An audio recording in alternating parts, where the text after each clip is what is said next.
If you're watching this, I hope it's not too late. Because once you open the Book of São Cipriano, it never really closes. It stays with you, in your dreams, in the corners of your vision, in the shadows that move when they shouldn't.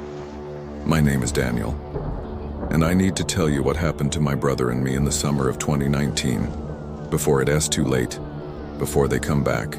This is the story of why we should have left that house alone. It all started on a Saturday morning in Vila Esperança, a tiny town in the interior of São Paulo. 3,000 people max. The kind of place where everyone knows everyone and rumors spread faster than wildfire. My brother Lucas was 16 and I was 14. We were on summer break, bored out of our minds. So when Lucas suggested we explore the old Ferreira house on the edge of town, I didn't think twice. Everyone knew that house.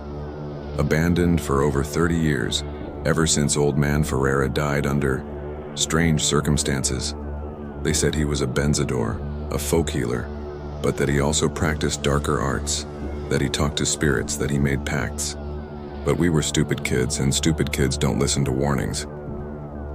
The house sat at the end of a dirt road surrounded by overgrown grass and twisted trees that seemed to lean away from it.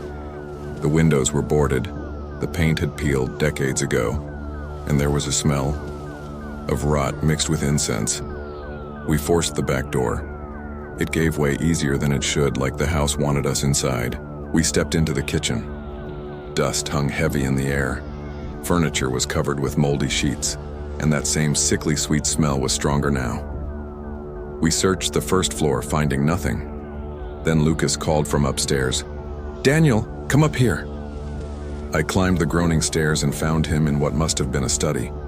And in the center of a desk, covered in wax drippings and strange symbols, was the book. It was smaller than I expected.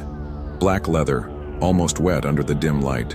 No title, no author, just a burned symbol, a circle with 7 points. Lucas reached for it. "Don't," I said. Something screamed inside me to leave it alone. But he just laughed. "Relax, it's just a book." He opened it, and everything changed. The pages were yellowed, brittle, and handwritten in Portuguese mixed with Latin. But it wasn't the words that made my skin crawl.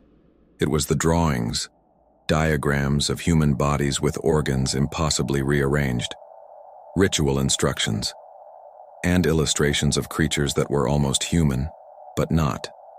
Eyes where mouths should be. Too many fingers. And at the bottom of every page, in dark reddish-brown ink that looked like dried blood, a phrase repeated, "The pact is eternal." "We should put this back," I whispered. But Lucas was mesmerized, flipping page after page. A loud thud from downstairs cut him off. Then slow, deliberate footsteps started climbing the stairs. "Someone's here," I hissed. "No," Lucas replied, pale. "The door. We closed it behind us, remember?" The steps stopped, but the doorknob started turning. We didn't wait. Lucas shoved the book into his backpack, and we jumped through the window, running without looking back. The next 3 days were wrong. Lucas started having nightmares, waking up screaming about figures at the foot of his bed. Scratch marks appeared on his arms, 3 parallel lines. And I saw him reading that book every night, murmuring the words, tracing the symbols. "Lucas, you need to stop," I begged him. He just smiled, but it wasn't his smile. "You don't understand. It's showing you the truth. Doors, Daniel. Between this world and others." That night, I woke up to find Lucas in the middle of our room. The book was open on the floor, surrounded by candles. He was chanting words in a language that hurt to hear. The shadows in the room gathered around a chalk circle he'd drawn. And then, something answered. It was like smoke and shadow given shape. Too tall for our ceiling, its head brushing the plaster. Its face, a void that seemed to swallow all light. Lucas stopped chanting, staring at it with terror and awe. I did it," he whispered.